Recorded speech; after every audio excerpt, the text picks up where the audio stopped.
मथुरा एक ऐसी नगरी जिसका नाम आते ही हमारे आपके हृदय में, मन में प्रभु श्री कृष्ण का नाम, उनका चित्रण, उनका वर्णन, उनकी लीलाओं का वर्णन हमारे समीप, हमारे इर्द गिर्द, हमारे ज़हन में घूमने लगता है। मथुरा नगरी एक अपने आप में इतनी पौराणिक नगरी रही है जहां प्रभु श्री कृष्ण की लीलाओं का वर्णन तो रहा ही है, इसके अलावा भी इस देव नगरी में तमाम तपोबली ऋषियों की, मुनियों की, देवी देवताओं की से जुड़ी गाथाएं, कथाएं प्रचलित रही हैं। आज इसी मथुरा नगरी में एक ऐसे अलौकिक स्थान के दर्शन कराता हूं जो कथा आपको मंत्रमुग्ध करने का कार्य करेगी। मथुरा में एक स्थान है जिसका नाम है विश्राम घाट।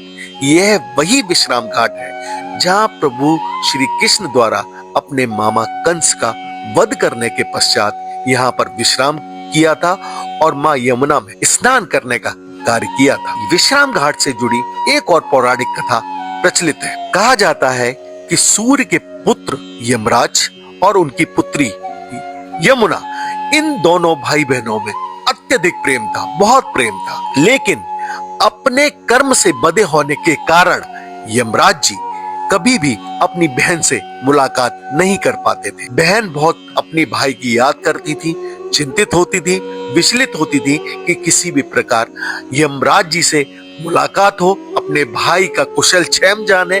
लेकिन यमराज जी अपने कर्म में बंधे होने के पश्चात उनसे मुलाकात नहीं कर पाते थे।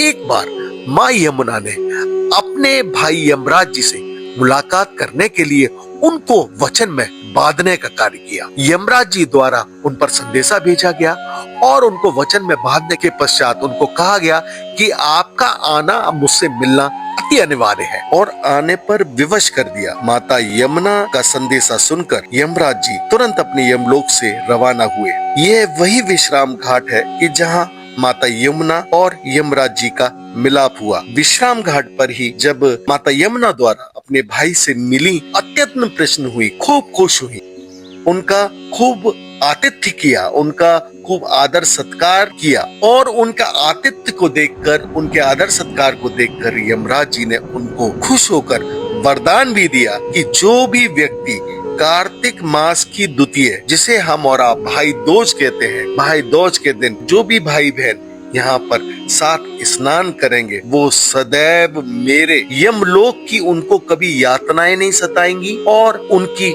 कभी भी अकाल मृत्यु नहीं होगी। ये छोटी सी कथा ये विश्राम घाट को लेकर प्रचलित है। एक बात और, विश्राम घाट पर ही पृथ्वी पर एक इकलौता एक ऐसा मंदिर है जहाँ पर यमराज जी अपनी बहन यमुना, माँ यमुना के साथ यहाँ पर विराजमान है। कहा जाता है तभी से भाई दूज की प्रथा आज तक निरंतर चली आ रही है। मुझे उम्मीद है कि ये वास्तविक पौराणिक कथा आपको जरूर अच्छी लगी होगी। भाई बहन के अटूट प्रेम, अपनत्व, अनुराग से भरे भाई दूज की ये थी छोटी सी कहानी। भाई दूज का पावन पर्व आप सभी के लिए मंगलमय हो। जय द्वारकाधीश महाराज, जय मां यमुना, जय मां शारदा, जय महादेव।